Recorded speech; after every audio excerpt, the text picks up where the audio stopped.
नमस्कार दोस्तों भौरिया education YouTube channel पर आपका स्वागत है। दोस्तों आज की इस वीडियो में हम बात करने वाले हैं रीट मेंस 2023 सामाजिक विज्ञान के जो डाउटफुल क्वेश्चंस है उनके बारे में और कट ऑफ पर इनका क्या प्रभाव पड़ने वाला है, इनके बारे में भी हम आज की इस वीडियो में बात करने वाले हैं। तो दोस्तों वीडियो में बने रहिए अंत तक। दोस्तों चैनल को सब्सक्राइब कर दीजिए, वीडियो को लाइक जरूर कर दीजिए। चलिए दोस्तों हम देखते हैं डाउटफुल क्वेश्चंस। तो दोस्तों सबसे पहला जो हमारा डाउटफुल क्वेश्चन है वो ये है, उत्पादों के मांग पक्ष के आधार पर सकल घरेलू उत्पाद का गणना करने का वैकल्पिक तरीका है। तो दोस्तों कोचिंग सेंटर्स वालों की जो आंसर की है उसमें इसके आंसर्स जो है वो दो बताए जा रहे हैं। एक बताया जा रहा है कि व्यय विधि और कुछ एक बताए जा रहे हैं कि जोड़े गए मूल्य की विधि। दोस्तों मेरे अनुसार इसका आंसर जो है वो व्यय विधि होना चाहिए, क्योंकि इसका मैं आपको प्रूफ भी जो है वो देने वाला हूं। तो देखिए दोस्तों ये एनसीईआरटी की बुक का जो है स्क्रीनशॉट है और इसके अंदर जो है व्यय विधि और यहाँ पर स्पष्ट लिखा हुआ है पहली ही लाइन में, सकल घरेलू उत्पाद की गणना की एक वैकल्पिक विधि उत्पाद के मांग पक्ष को दृष्टि में रखकर करती है। तो पहले ही लाइन में ये दिया हुआ है, इसका आंसर जो है वो व्यय विधि होगा। दोस्तों ये एनसीईआरटी बुक का जो चैप्टर है वो पीडीएफ के रूप में अगर आपको चाहिए तो कमेंट बॉक्स में लिख दीजिए, मैं आपको ये प्रोवाइड करा दूंगा। और दोस्तों इसको मैं हमारे टेलीग्राम चैनल पर प्रोवाइड करवाऊंगा।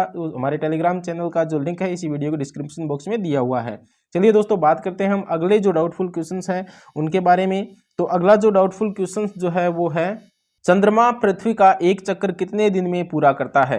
तो दोस्तों मैं आपको बता दूं कि चंद्रमा जो है वो पृथ्वी का एक चक्कर जो है वो 27 दिन और 8 घंटे में पूरा करता है।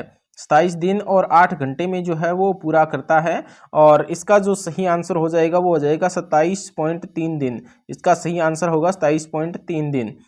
लेकिन एनसीईआरटी के एक शायद 6th क्लास की बुक है उसमें 27 दिन जो है वो दे रखा है, तो सही आंसर इसका 27.3 दिन है।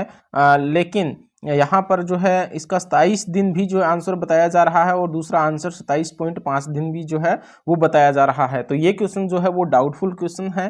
तो इसका आंसर जो है हो सकता है बोर्ड 27.3 के नियर अबाउट 27.5 दिन मान ले या फिर 27 दिन जो है वो भी मान सकता है। तो ये भी क्वेश्चन जो है वो डाउटफुल क्वेश्चन है। इसके बाद अगले क्वेश्चन की बात करें हम, तो अगला जो क्वेश्चन डाउटफुल क्वेश्चन है वो है, 18वीं शताब्दी में मेवाड़ में एक लिंगजी मंदिर का निर्माण किसने करवाया। दोस्तों क्वेश्चन वैसे ठीक है लेकिन यहाँ पर 18वीं शताब्दी जो है वो दिया हुआ है, तो इसका जो आंसर होगा वो बप्पा रावल जो है वो आंसर बताया जा रहा है। लेकिन बप्पा रावल का जो शासनकाल है वो 18वीं शताब्दी में नहीं था। बप्पा रावल का जो शासनकाल है वो 734 ईस्वी से लेकर 753 ईस्वी यानी कि 8वीं शताब्दी में जो है इनका शासनकाल रहा। ये क्वेश्चन अगर यहाँ पर 18वीं की जगह 8वीं शताब्दी होता तो ये क्वेश्चन बिल्कुल ठीक था। अभी ये इस 18वीं शताब्दी की वजह से डाउटफुल क्वेश्चन है और इसका सही आंसर जो है वो बप्पा रावल होता अगर यहाँ पर 8वीं शताब्दी होता। इसके बाद दोस्तों हम बात करते हैं अगले क्वेश्चन के बारे में। अगला जो क्वेश्चन है वो 2022 में भारत में मानव विकास सूचकांक में प्रथम कोटि प्राप्त करने वाला राज्य था। तो दोस्तों अलग अलग आंसर की में इसका जो आंसर है वो कहीं गोवा बताया जा रहा है, कहीं केरल जो है वो बताया जा रहा है। तो ये क्वेश्चन इस प्रकार से डाउटफुल है। बोर्ड इसका क्या सही आंसर जो है वो मानने वाला है, तो वो हम बोर्ड के आंसर की जारी होने के बाद ही पता लगेगा।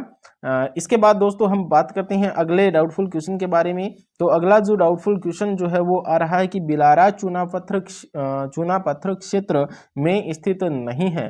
दोस्तों ये क्वेश्चन जो है वो डाउटफुल क्वेश्चन माना जा रहा है। इसमें श्रीगंगानगर जो है वो भी बताया जा रहा है और कुछ एक जगह जोधपुर भी बताया जा रहा है। जोधपुर में बिलारा नहीं, बिलाड़ा चूना पत्थर जो क्षेत्र है वो तो जोधपुर में है, लेकिन ये बिलारा यहाँ पर दिया हुआ है। तो इस हिसाब से ये क्वेश्चन जो है वो डाउटफुल क्वेश्चन है और बोर्ड इसका क्या आंसर मानता है वो तो बोर्ड के आंसर की जारी होने के बाद ही पता चलेगा। तो दोस्तों ये इसके जो है वो डाउटफुल क्वेश्चंस हैं और अभी तक इन प्रश्नों के जो सही आंसर्स है वो पता नहीं चला है। तो इस हिसाब से बोर्ड की जब आंसर की जारी होगी तो निश्चित रूप से कई अभ्यर्थियों के क्वेश्चन जो है वो बढ़ेंगे राइट क्वेश्चन, और कई अभ्यर्थियों के क्वेश्चन जो है वो डाउन भी हो सकते हैं। तो इस हिसाब से जो है अभी कट ऑफ का अनुमान लगाना सही नहीं रहेगा। तो कट ऑफ का जो अनुमान लगा रहे हैं वो पता नहीं किस आधार पर जो है वो कट ऑफ का अनुमान लगा रहे हैं। तो दोस्तों आपको इनमें से कौन से क्वेश्चन में जो है वो डाउटफुल लगता है, और इसके अलावा भी अगर कोई डाउटफुल क्वेश्चन आपके ध्यान में है तो कमेंट करके ज़रूर बताइए।